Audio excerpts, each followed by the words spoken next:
Hello friends, better mind classes के YouTube channel पर आप सबका स्वागत है। मैं सचिन कुमार इस वीडियो में मैट्रिक बोर्ड ऑब्जेक्टिव क्वेश्चन को एक्सप्लेन करूंगा। इस वीडियो में हम बायोलॉजी के चैप्टर फर्स्ट जैव प्रक्रम के यानी लाइफ प्रोसेस के ऑब्जेक्टिव क्वेश्चन को एक्सप्लेन करेंगे। ये वीडियो पूरा एनसीईआरटी बेस्ड है जो कि हर एक स्टेट बोर्ड के लिए इम्पोर्टेंट होगा। ओके फ्रेंड्स, स्टार्ट करते हैं। आज का पहला क्वेश्चन है, कुटपाद किस में पाया जाता है। ठीक है, तो कुटपाद किस में पाया जाता है इसको समझते हैं कि आखिरकार कुटपाद होता क्या है। ठीक है, तो एक अमीबा एक जीव होता है, ठीक है, जिसकी संरचना जो होती है वो एक कोश की होती है। ओके, जैसे कि वो इस टाइप का मान लीजिए, तो ऐसा जीव होता है। आपको हम इसकी संरचना दिखा देंगे, ठीक है। और जब इसके पास में कोई इसके सतह के संपर्क में जब कोई भोजन आता है, ठीक है, तो ये यहाँ पे एक अंगुली नुमा टाइप का, ठीक है, अंगुली नुमा टाइप का एक संरचना को क्या करता है, पैदा करता है। ठीक है, और यहीं से इस भोजन को क्या कर लेता है, वो निगल लेता है। ठीक है, और तो इसलिए कहा जाता है कि अमीबा जो होता है वो अपना भोजन कुटपाद से पकड़ता है। ठीक है, इसके हम आपको दूसरा एक फिगर दिखा दे रहे हैं कि देखिएगा किस प्रकार से वो अपना भोजन को ग्रहण करता है। ओके, देखिए अमीबा के बारे में आप लोग तो जानते ही होंगे। अमीबा एक कोशिकीय जीव होता है, ठीक है, जो भोजन जो खुद से अपना भोजन नहीं बनाता है। ठीक है, यानी किसी दूसरे पर निर्भर होता है। यानी क्या होता है, आप लोग पढ़े होंगे परपोषी के बारे में। ठीक है, ओके, चलिए देखिएगा यहाँ पे एक अमीबा है, यहाँ पे एक ये अमीबा का फिगर बना हुआ होगा। ठीक है, देखिए इसका एक केंद्रक है और इसके पास में संपर्क में जब भोजन आया है तो यहाँ पे देखिए ये क्या किया है, कुटपाद की तरह पैदा किया है। ठीक है, और कुटपाद से क्या किया है, उस भोजन को चारों तरफ से पहले घेरा है। ओके, उसके बाद उस भोजन को क्या कर लिया, यहाँ पे देखिए इस यहाँ पे अंतर्ग्रहण किया है। ठीक है, इंजेक्शन किया है और उसके बाद इसको क्या कर लिया है अपने अंदर। ठीक है, यानी खाद्य रिक्तिका उसके बाद बना लेता है और इससे एनर्जी वो प्राप्त कर लेता है। ओके, तो आई थिंक आप लोग समझ गए होंगे पूरा चीज़ कि एक्चुअली में क्या होता है, किस प्रकार से अमीबा अपना कुटपाद के द्वारा भोजन को ग्रहण करता है। ओके, तो चलिए आगे बढ़ते हैं और फिर अगला क्वेश्चन, आज का दूसरा क्वेश्चन देखते हैं। ओके, यानी इसका आंसर क्या हो जाएगा, कुटपाद किस में पाया जाता है, तो ये अमीबा के अंदर पाया जाता है। ओके, चलिए फिर दूसरा क्वेश्चन क्या है कि प्रकाश संश्लेषण होता है। ओके, तो देखिएगा प्रकाश संश्लेषण के बारे में कि आखिरकार प्रकाश संश्लेषण होता क्या है। ठीक है, इसकी पहले हम लोग चर्चा करते हैं कि प्रकाश संश्लेषण क्या होता है। ओके, चलिए 1 मिनट, तो देखते हैं हम लोग कि आखिरकार प्रकाश संश्लेषण होता क्या है। तो पेड़ पौधों द्वारा, ठीक है, सूर्य के प्रकाश की उपस्थिति में, ठीक है, CO2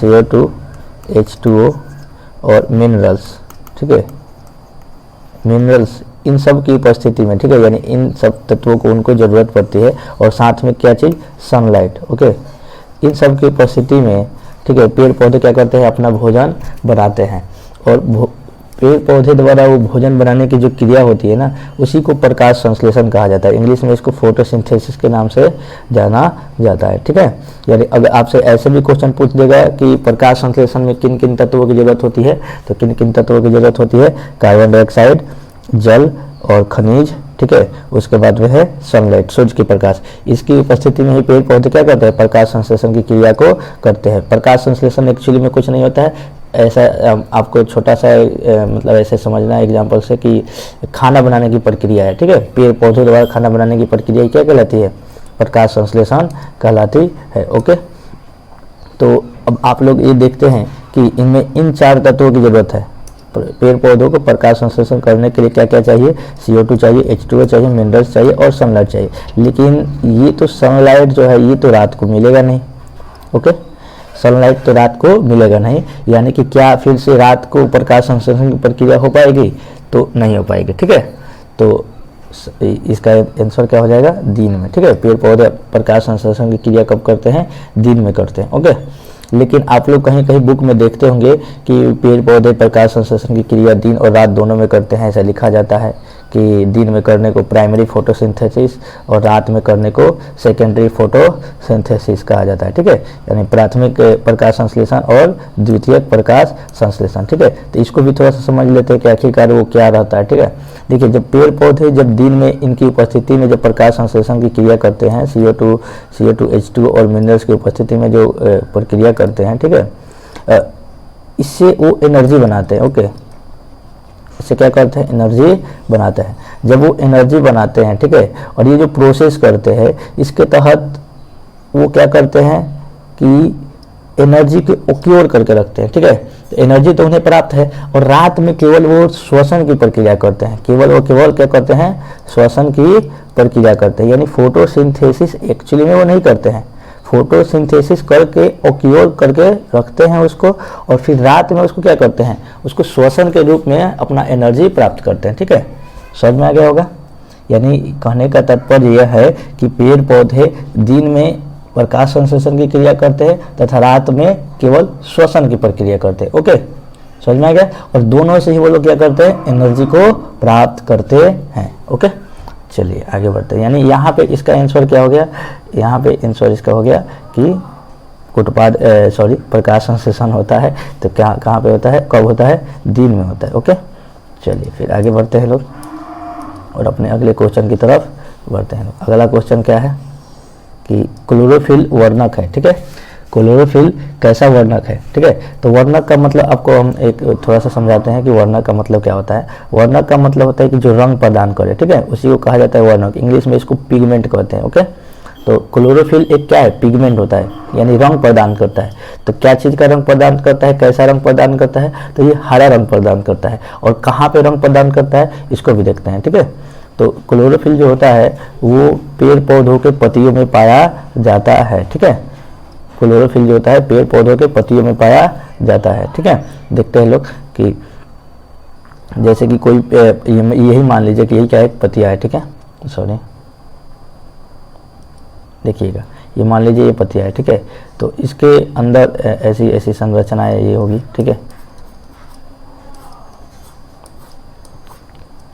ओके, तो इसके अंदर छिद्र टाइप की संरचनाएं भी पाती है जिसको स्टोमेटा करते हैं एक्चुअली में। ठीक है, तो यहीं पे क्या होता है, क्लोरोफिल होता है। ठीक है, और क्लोरोफिल में मैग्नीशियम नामक एक तत्व भी पाया जाता है। कौन सा तत्व, मैग्नीशियम नामक तत्व। जो मैग्नीशियम का कलर आप लोग पढ़े होंगे केमिस्ट्री में कि मैग्नीशियम का कलर कैसा होता है, हरा होता है। ठीक है, तो क्लोरोफिल में क्या पाया जाता है, मैग्नीशियम पाया जाता है, जिसके कारण क्लोरोफिल का कलर कैसा होता है, हरा होता है। और क्लोरोफिल एक्चुअली में होता कहाँ है, तो पेड़ पौधों की पत्तियों में होता है। ओके, समझ में आ गया होगा। इसी को क्लोरोफिल को यहीं पे एक्चुअली में पेड़ पौधे जो प्रकाश संश्लेषण की प्रक्रिया जो करते हैं ना, ये क्लोरोफिल में ही करते हैं। ठीक है, इसलिए क्लोरोफिल को यानी खाना बनाने की प्रक्रिया ये लोग कहाँ करते हैं, क्लोरोफिल में करते हैं। इसलिए क्लोरोफिल को पेड़ पौधों का रसोई घर के नाम से भी जाना जाता है। ठीक है, पेड़ पौधों का कैसा घर, रसोई घर।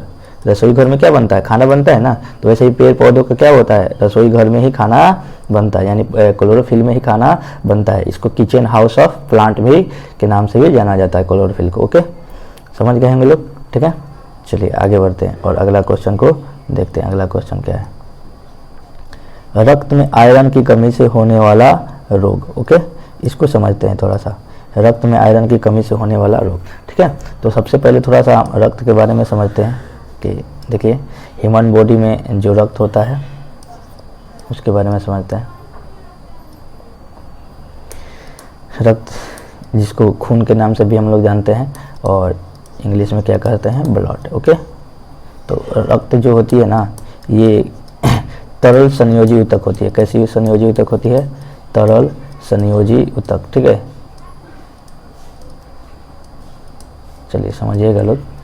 तरल संयोजी का, तरल का मतलब तो आपको पता है कि द्रव टाइप का रहेगा। ठीक है, संयोजी का मतलब क्या होता है कि जोड़ने वाला। ठीक है, यानी कि रक्त क्या करती है, जैसे हम लोग देखते हैं कि कहीं पे कुछ भी कटता फटता है तो उसको जोड़ने का काम कौन करती है, रक्त ही करती है। इसलिए इसको संयोजी ऊतक के नाम से भी जाना जाता है। ठीक है, रक्त में कुछ चीज़ें पाई जाती है जिसको समझते हैं। ठीक है, रक्त को विभाजित भी किया जाता है, दो पार्टों में विभाजित किया जाता है, लेकिन उतना डिटेल्स में अभी नहीं चलते हैं। ठीक है, यहाँ पे समझते हैं कि इसमें RBC और WBC तथा प्लेटलेट्स पाई जाती है। ठीक है, प्लेटलेट्स। ओके, तो जो आरबीसी होता है ना, इसके अंदर हीमोग्लोबिन हीमोग्लोबिन नामक एक पदार्थ पाई जाती है। क्या पाई जाती है?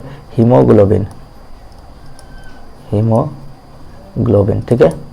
हीमोग्लोबिन नामक एक पदार्थ पाई जाती है, ठीक है। इसके बारे में समझते हैं। तो इसमें हीमो का मतलब क्या होता है? हीमो, इसके पहले वर्ड में क्या कह रहा है कि हीमोग्लोबिन, ठीक है। आरबीसी में क्या पाई जाती है? हीमोग्लोबिन। तो हीमो का मतलब ही होता है हेमेटाइट से। किस चीज़ से? हेमेटाइट से। और आपको पता है कि हेमेटाइट क्या होता है? ये आयरन का एक अयस्क होता है, ठीक है, यानी आयरन का ही एक रूप होता है। समझ में आ रहा है? यानी कहने का मतलब ये है कि हमारे आरबीसी में क्या पाई जाती है? तो आयरन पाई जाती है, ठीक है। आयरन का मतलब होता है लोहा, ठीक है। यानी आयरन का मतलब क्या होता है? लोहा। और आपको पता होगा कि अगर आपके बॉडी मतलब लोहा का कलर भी कैसा होता है? रेड। इसलिए आप कहा जाता है क्या कहा जाता है कि ब्लड का जो कलर क्या होता है? रेड होता है, ठीक है। लेकिन यहाँ पे क्वेश्चन क्या कह रहा है कि आयरन की कमी से कौन सा रोग होता है, ठीक है। तो यानी आपको ये पता होगा कि जैसे कि आयरन की कमी होगी, ठीक है, आपके बॉडी में क्या चीज़ की कमी हो जाएगी? सॉरी एक मिनट। आयरन की कमी का मतलब है कि आरबीसी की कमी हो जाएगी आपकी बॉडी में, ठीक है। क्योंकि आयरन की किस में होता है? आरबीसी में होता है। तो आयरन की कमी का मतलब है आरबीसी की कमी, और आरबीसी की कमी का मतलब है ब्लड की कमी। और जब भी आपको अगर ब्लड की कमी हो जाएगा, इसका मतलब ये हो गया कि आपको एक रोग हो गया है जिसका नाम क्या है? एनीमिया। एनीमिया का मतलब क्या होता है? खून की कमी। कहीं कहीं ऑप्शन में डायरेक्ट एनीमिया नहीं देता है, खून की कमी लिख देता है, ठीक है। तो रक्त में आयरन की कमी से ही कौन सा रोग होता है? एनीमिया होता है, ठीक है, जिसको खून की कमी के नाम से भी जाना जाता है। ओके, तो हमने यहाँ पे इसमें क्या समझा कि जो रक्त होता है वो उसमें क्या क्या पाए जाते हैं? आरबीसी, डब्ल्यूबीसी और प्लेटलेट्स। आरबीसी जो होता है वो हीमोग्लोबिन से बना होता है। ओके, आरबीसी किससे बना होता है? हीमोग्लोबिन से बना होता है। और यहाँ पे हीमो का मतलब क्या होता है? आयरन से, ठीक है। हीमो जो होता है, हीमो का तात्पर्य क्या है कि आयरन है इसमें, ठीक है। यानी रक्त में क्या पाया जाता है? आयरन पाया जाता है, ठीक है। अगर उस आयरन की कमी होगा मतलब खून की कमी, और खून की कमी का मतलब यह है कि आपको कौन सा रोग हो गया है? एनीमिया नामक रोग हो गया है। ओके, तो आगे बढ़ते हैं फ्रेंड्स। 5वां क्वेश्चन है, कवक में पोषण की कौन सी विधि पाई जाती है, ठीक है। कवक एक्चुअली में आप लोग कवक के बारे में थोड़ा सा समझा देते हैं कि कवक क्या होता है, ठीक है। कवक जो होता है, आप लोग देखते होंगे हमारे आसपास जो गोबर वगैरह देखते हैं लोग, ठीक है। गोबर पे एक वाइट सा एक छाता टाइप का एक संरचना नहीं पाई जाती है। एक बरसात के दिनों में हम लोग देखते हैं कि क्या होता है कि गोबर के पास जब लोग जो जहाँ पे गोबर रहता है वहाँ पे वाइट, ठीक है, इस टाइप की एक संरचना पैदा होती है, ठीक है। उसी को क्या कहा जाता है? कवक कहा जाता है, ठीक है। कवक के भी कई सारे प्रकार होते हैं, लेकिन ये एक तो इस प्रकार की कवक पाई जाती है। ओके, समझ में आ रहा है? तो इसमें पोषण की कौन सी विधि पाई जाती है, ठीक है।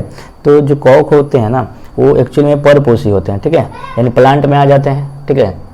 आप लोग देखते हैं कि गोबर के पास वो जो पौधे टाइप का रहता है ना संरचना, ऐसा संरचना होता है, तो पौधे टाइप का रहता है, यानी ये कैसा है? परपोषी। परपोषी का मतलब होता है कि दूसरे पर निर्भर रहेगा, ठीक है। यानी जो अपना खाना बनाने के लिए किस पर निर्भर रहेगा? दूसरे पर निर्भर रहेगा, ठीक है। तो परपोषी के भी 3 प्रकार होते हैं, इसको समझ लेते हैं लोग, ठीक है। उसके बाद पता चलेगा कि इसमें परपोषी का मतलब है कि दूसरों पर निर्भर होना। ओके, तो परपोषी के कितने प्रकार होते हैं? इसके भी 3 प्रकार होते हैं, ठीक है। कौन कौन देखते हैं लोग, उसके बाद आपको समझ में आ जाएगा कि आखिरकार कवक क्या होता है। आगे का भी कुछ एग्जाम्पल इसमें दे देंगे आपको। देखिए, परपोषी का मतलब ये थे कि दूसरे पर निर्भर हो, ठीक है। ओके, दूसरे पर निर्भर हो, ठीक है। इसमें एक पहला प्रकार होता है जिसको हम लोग कहते हैं मृतजीवी, ठीक है, मृतजीवी। दूसरा को कहते हैं परजीवी, ठीक है, और तीसरा को कहते हैं संभोजी, ठीक है। देखिएगा लोग, मृतजीवी का मतलब ये है कि वैसे जीव जो मृत पदार्थों पर क्या हो? आश्रित हो, यानी जो अपना भोजन के लिए किस पे आश्रित हो? मृत, यानी मृत पदार्थों को अपना भोजन बनाते हो। तो इसी का एग्जाम्पल होता है कवक। कवक जो होता है ना, वो मृत पदार्थों को ही भोजन अपना बनाता है। इसमें कवक आ जाता है, इसमें दीमक जो लकड़ी वगैरह में लगते हैं, ठीक है, कवक आ जाएंगे, दीमक यानी टर्माइट्स, ठीक है। और कवक को इंग्लिश में कहा जाता है फंगी। ओके, यानी कि ये कैसा है जीव? कवक जो है किस प्रकार का पोषण करता है? यानी कि मृतजीवी पोषण करता है। ओके, चलिए देखते हैं लोग। तो ऑप्शन नंबर कितना था? मृतजीवी, बी नंबर ऑप्शन। ओके, किसी को कोई दिक्कत नहीं होगा। आगे बढ़ते हैं। 6 नंबर है, ऑक्सिन क्या है? तो ऑक्सिन में क्या होता है? हार्मोन होता है, ठीक है। ऑक्सीजन क्या होता है, हार्मोन होता है जो पेड़ पौधों में पाया जाता है, ठीक है। जो पेड़ पौधों में एक्चुअली में 5 या 6 प्रकार के पाए जाते हैं हार्मोन, ठीक है, जिसमें से ऑक्सीजन भी होता है।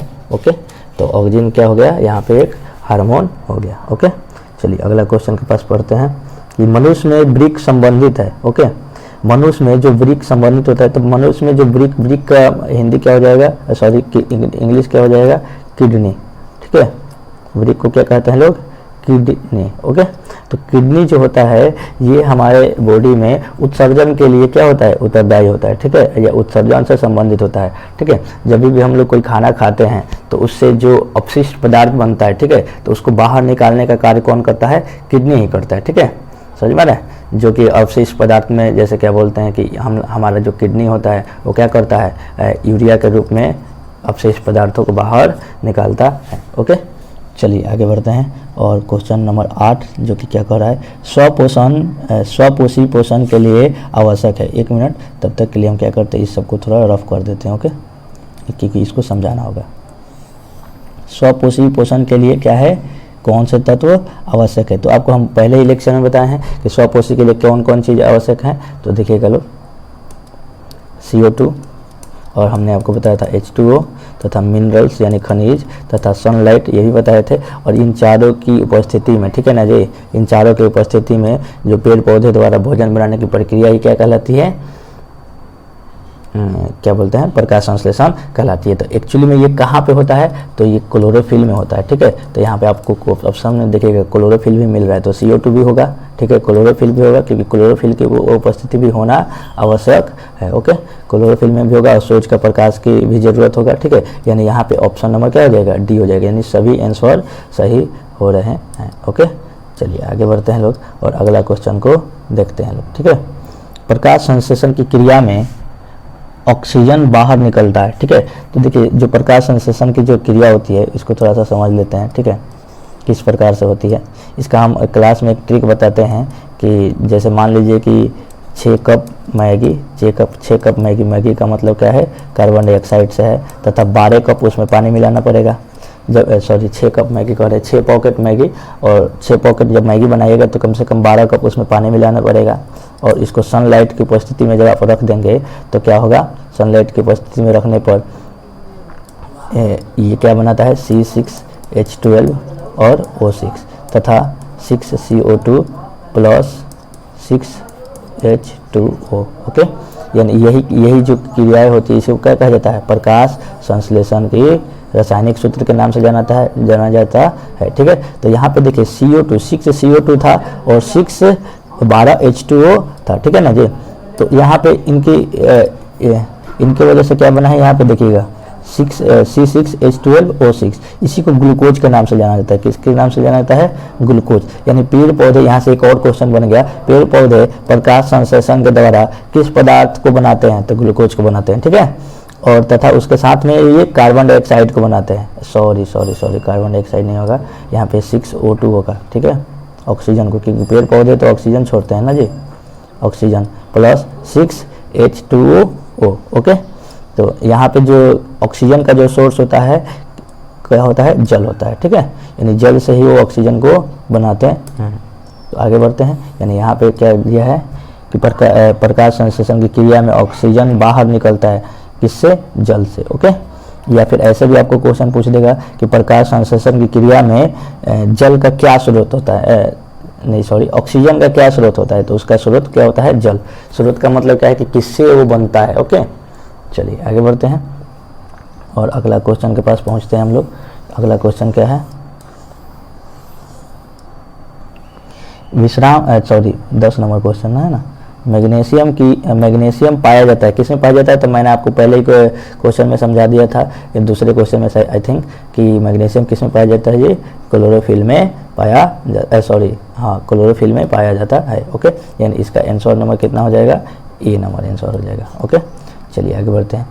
अगला क्वेश्चन क्या है, विश्राम की अवस्था में मनुष्य का हृदय 1 मिनट में कितनी बार धड़कता है, ठीक है, यानी कि हृदय कितने बार 1 मिनट में मनुष्य का धड़कता है, कब, जब हम लोग रेस्ट पोजीशन में होते हैं तब, ठीक है। तो इसको थोड़ा सा समझते हैं लोग कि ये क्या कह रहा है क्वेश्चन, ठीक है।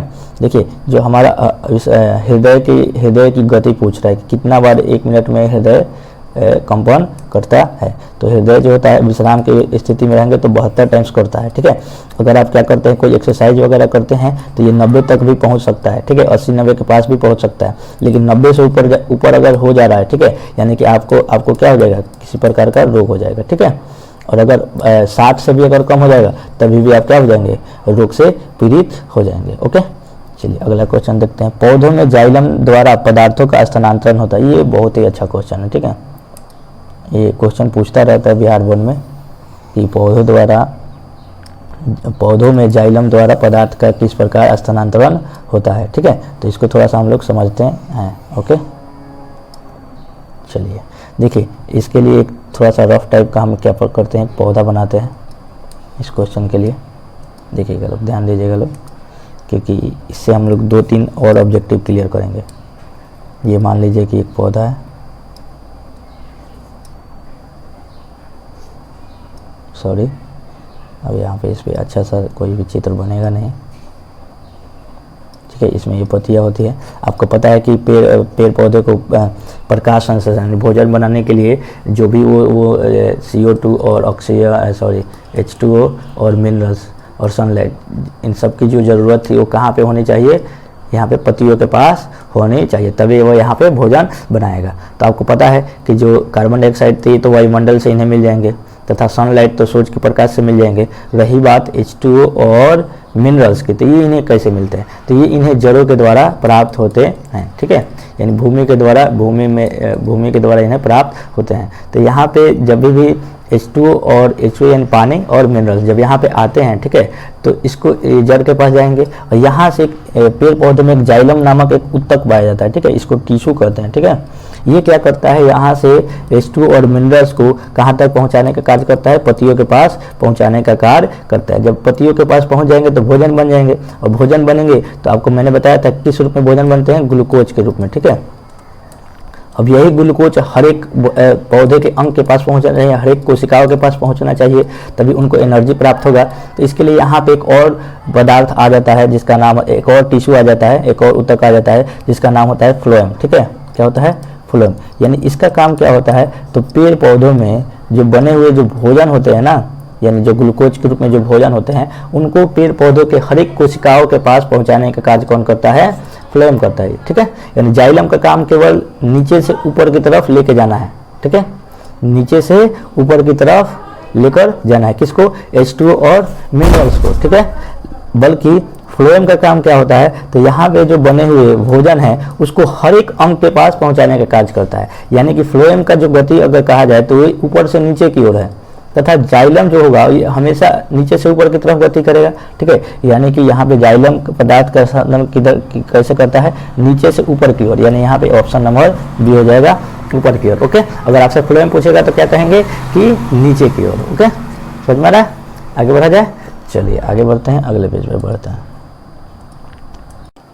चलिए फ्रेंड्स अगला क्वेश्चन देखते हैं, 13 नंबर, जो क्या है, मनुष्य में प्रमुख उत्सर्जी अंग है, ठीक है।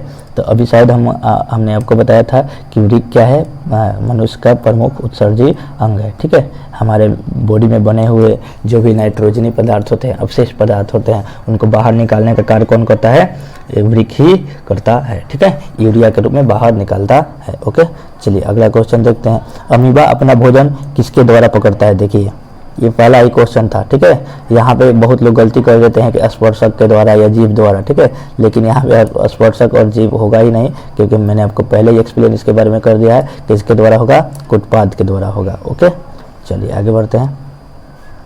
निम्नलिखित में कौन सा मलेरिया परजीवी है, ठीक है। देखिए मलेरिया जो होता है एक प्रकार का परजीवी के कारण होने वाला एक बीमारी है। ओके, एक परजीवी के कारण होने वाला बीमारी है, जिस परजीवी का क्या नाम है, प्लाज्मोडियम परजीवी, ठीक है।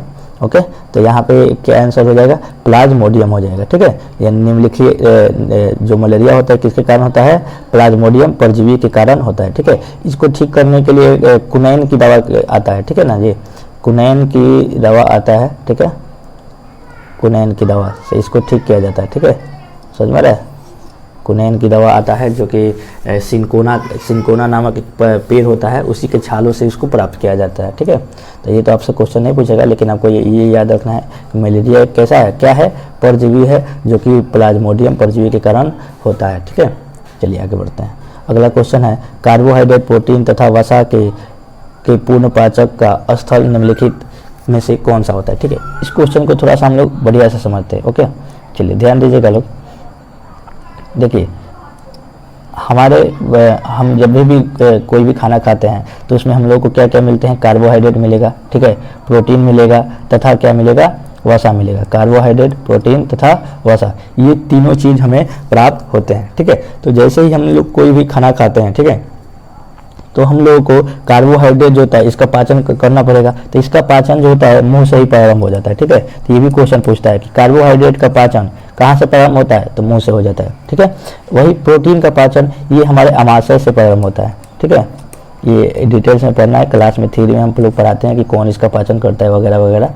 ठीक है, और वसा जो होता है इसका जो पाचन होता है ये हमारी छोटी आंत से प्रारंभ होता है। ठीक है, छोटी आंत। ओके, तो देखते हैं लोग कि लेकिन ये तो ये नहीं बोल रहा है कि कहाँ से प्रारंभ होता है, ये बोल रहा है पूर्ण पाचन कहाँ पे होता है। तो देखिए तीनों का जो पाचन हो रहा है अलग अलग जगहों से स्टार्ट हो रहा है, लेकिन इनका पूर्ण पाचन छोटी आंत में ही तीनों का होता है। यानी कि जो फैट होते हैं उनका पाचन प्रारंभ होता है छोटी आंत से ही और पूर्ण हो जाता है छोटी आंत में ही। ठीक है, इसके पीछे कुछ और भी इसमें और भी फैक्ट होते हैं वसा में। ठीक है, लेकिन उसको अभी नहीं पढ़ना आप लोगों को। ठीक है, बस इतना जानना है कि ये छोटी आंत से इनका पाचन प्रारंभ होता है और छोटी आंत में ही इनका पाचन पूर्ण भी हो जाता है। आमाशय प्रोटीन का जो पाचन होता है आमाशय से प्रारंभ होता है और छोटी आंत में पूर्ण हो जाता है।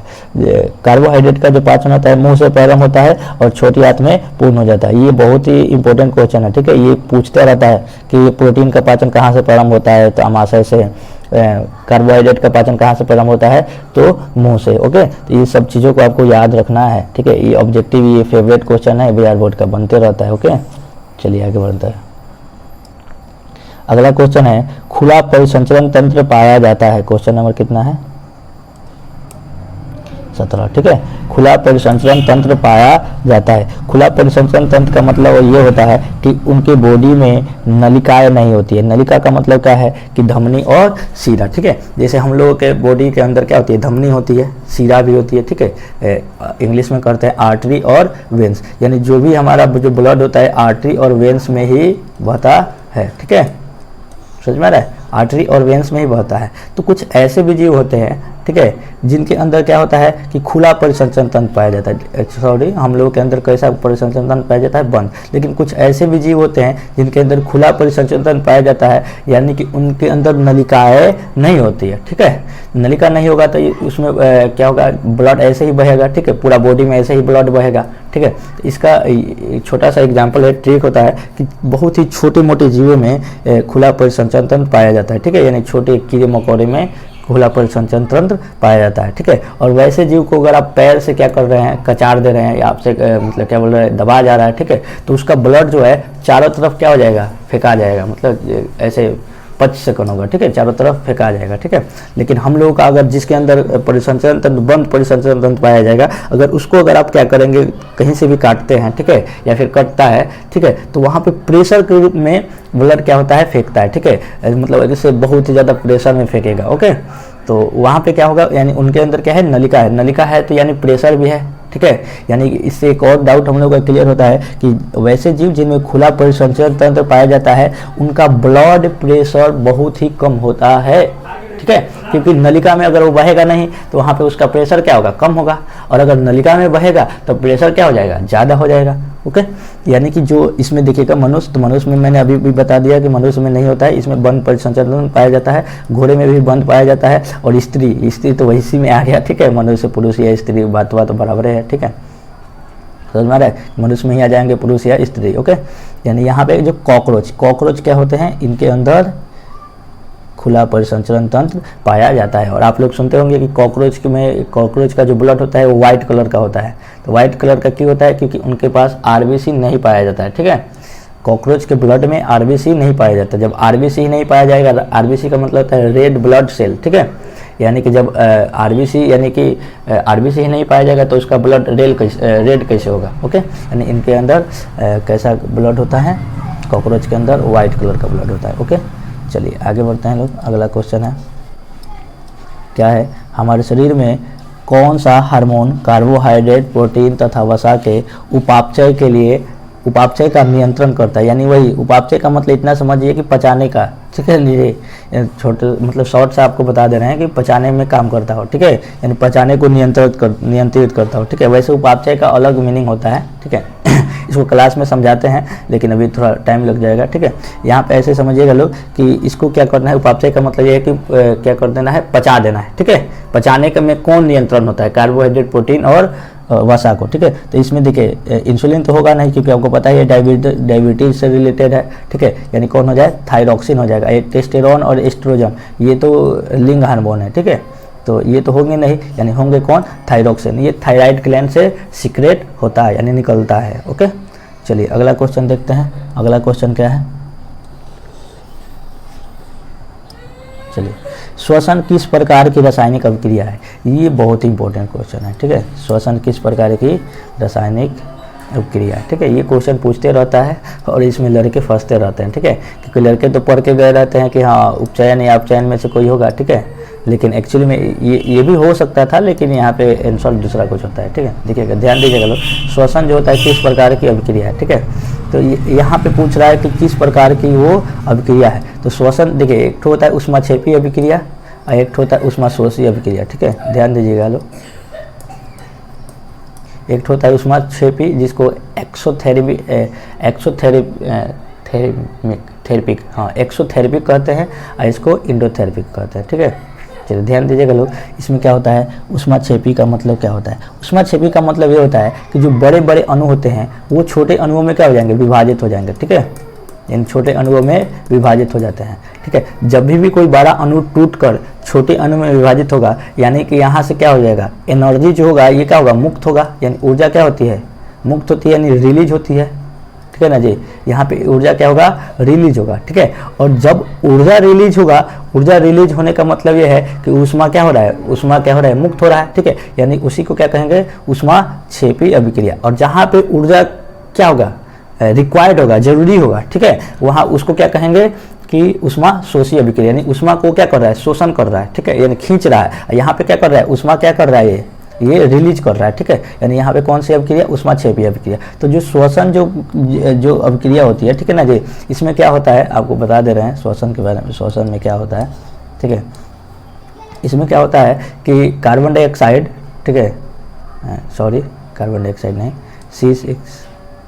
C6 ग्लूकोज, ठीक है, C6H12 और O6, ठीक है। ये क्या हो गया, ग्लूकोज प्लस 6O2, ये जब मिलते हैं, ठीक है, कोशिकीय श्वसन में, ठीक है, तो यहाँ पे क्या होता है कि बनता है 6CO2 plus 6H2O plus ATP, ठीक है। यानी कि श्वसन के द्वारा हम लोगों को क्या प्राप्त होता है, एनर्जी प्राप्त होता है। और एनर्जी किस रूप में प्राप्त होता है, ATP के रूप में प्राप्त होता है, ठीक है। यानी आप लोग यहाँ पे देख रहे हैं एक ग्लूकोज बड़ा सा मॉलिक्यूल, ठीक है, इतने छोटे छोटे मॉलिक्यूलों में क्या हो गया, टूट गया, ठीक है। यानी कि बड़ा सा मॉलिक्यूल जब छोटे, यानी बड़े अणु जब छोटे अणुओं में टूटते हैं तो उसको क्या कहा जाता है कि यहाँ पे एनर्जी क्या हुआ है, रिलीज हुआ है, एनर्जी क्या हुआ है, मुक्त हुआ है। यानी जब भी एनर्जी मुक्त होता है तो हम लोग क्या समझते हैं कि कौन सी अभिक्रिया हुई है, ऊष्माक्षेपी अभिक्रिया हुई है। ओके, तो आप लोग समझ पा रहे होंगे कि इसका आंसर क्या हो जाएगा, ऊष्माक्षेपी अभिक्रिया हो जाएगा। ओके,